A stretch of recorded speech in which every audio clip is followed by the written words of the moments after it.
আসসালামু আলাইকুম দর্শক। আজ আপনাদের বলবো রাসূল সাল্লাল্লাহু আলাইহি ওয়াসাল্লামের সাথে বেয়াদবি করার কারণে আবু লাহাবের ছেলের করুণ পরিণতির ঘটনা।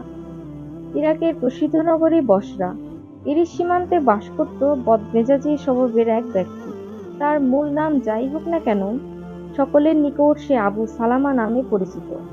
আর এ নামেই সে সর্বত্র প্রসিদ্ধি লাভ করেছে। আবু সালামা ছিল খুবই খারাপ প্রকৃতির লোক। সে নামাজ রোজার ধারের কাছেও যেত না।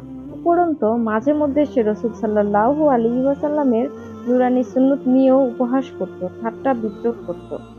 সে মনে করত বর্তমানে এই প্রযুক্তির যুগে সে প্রাচীন যুগের সুন্নত আর চলবে না, চলতে পারে না। এজন্য সুন্নতের কথা শুনলেই তার গা জ্বালা শুরু হয়ে যেত। ফলে তাৎক্ষণিকভাবে সুন্নতের বিরুদ্ধে মুখে যা আসতো তাই অবলীলা ক্রমে বলে ফেলত। একটি বারের জন্য সে চিন্তা করত না যে সুন্নত নিয়ে ঠাট্টা বিদ্রূপ করলে, সুন্নতের প্রতি তাচ্ছিল্য ভাব প্রদর্শন করলে শুধু গুনাহ যে হয় তাই নয়, তাতে ঈমানও চলে যায়। এমনকি কখনো কখনো মারাত্মক পরিণতির সম্মুখীন হতে হয়। একদিন আবু সালামা কোনো এক মজলিসে বসে আছে।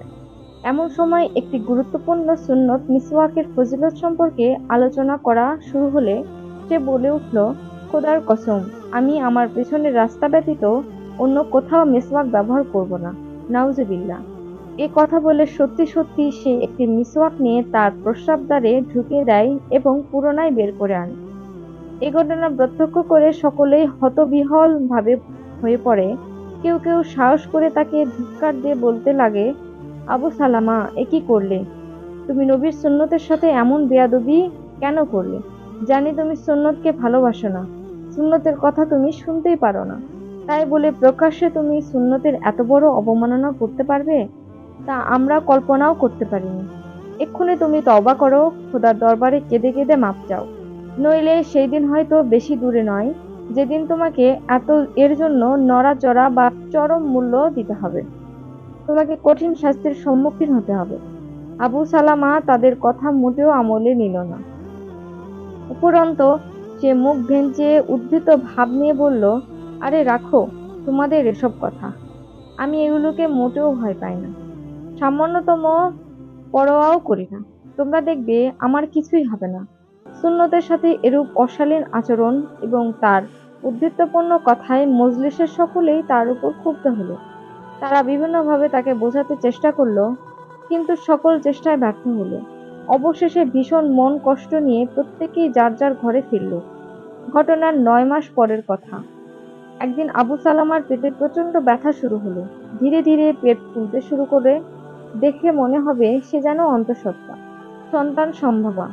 তার আর্ত চিৎকারের আকাশ বাতাস বিদীর্ণ হওয়ার উপক্রম। চারিদিকে লোকজন ভিড় জমিয়েছে। ডাক্তার কবিরাজ বিরামহীনভাবে চিকিৎসা নিয়ে যাচ্ছে, কিন্তু কোনো কাজ হচ্ছে না। এমনকি তার ব্যথার কোনো কারণও উদ্ঘাটন করতে পারছেন না। ব্যথার প্রচণ্ডতায় বারবার সে বেহুঁশ হয়ে পড়ছে। ৯ মাস পূর্বের ঘটনা। যারা জানত, তাদের দৃঢ় বিশ্বাস এই প্রচণ্ড ব্যথা ওই মারাত্মক পাপেরই নির্মম পরিণতি। ওই দিন সে রাসূল সাল্লাল্লাহু আলাইহি ওয়াসাল্লামের সুন্নতের সাথে যে বেয়াদবি করেছে, এর ফলেই তার এই করুণ অবস্থা। কারণ যার কোনোদিনও পেট ব্যথা হয়নি, তার কেন হঠাৎ করে এত বেশি পেট ব্যথা হবে? যে ডাক্তাররা ব্যথার কারণ পর্যন্ত উদ্ঘাটন করতে সক্ষম হবে না, ব্যথার দুঃসহ যন্ত্রণায় আবু সালামা বারবার কুঁকিয়ে উঠছে। তার বিকট চিৎকার ধ্বনি ষাঁড়ের শব্দের ন্যায় শোনা যাচ্ছে।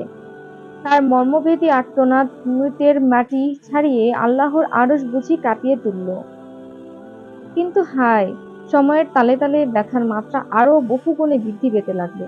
অভিজ্ঞ ডাক্তারদের কোনো ঔষধই কাজ করছে না, বরং প্রতিটি ঔষধই যেন তার পেটে গিয়ে বিপরীত প্রতিক্রিয়ার সৃষ্টি করছে এবং ব্যথার মাত্রাকে বাড়িয়ে তুলছে।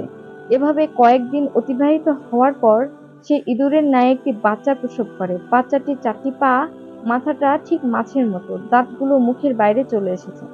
পিছনে ছিল একটা লেজ, তাও বিজত পরিমাণ লম্বা। পরে এর পিছনের অংশটুকু ছিল খরগোশের পশ্চাৎদেশ সদৃশ।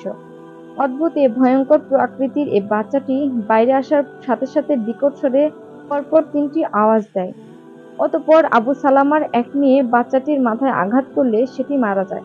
বাচ্চার প্রসব হওয়ার পর ২ দিন পর্যন্ত আবু সালামা বেঁচে ছিল। ৩য় দিনে সে মৃত্যুবরণ করে। মৃত্যুর আগের দুদিন বারবার সে বলতো, এ বাচ্চাটি আমার নাড়ি-ভুড়ি কেটে টুকরো টুকরো করে ফেলছে। আমি আর বেশি দিন সময় বাঁচব না। প্রিয় নবী সাল্লাল্লাহু আলাইহি ওয়াসাল্লামের প্রতিটি সুন্নত উম্মতের জন্য হিদায়াত। তার সুন্নতকে বাদ দিয়ে কারো পক্ষে আল্লাহ পর্যন্ত পৌঁছা সম্ভব নয়।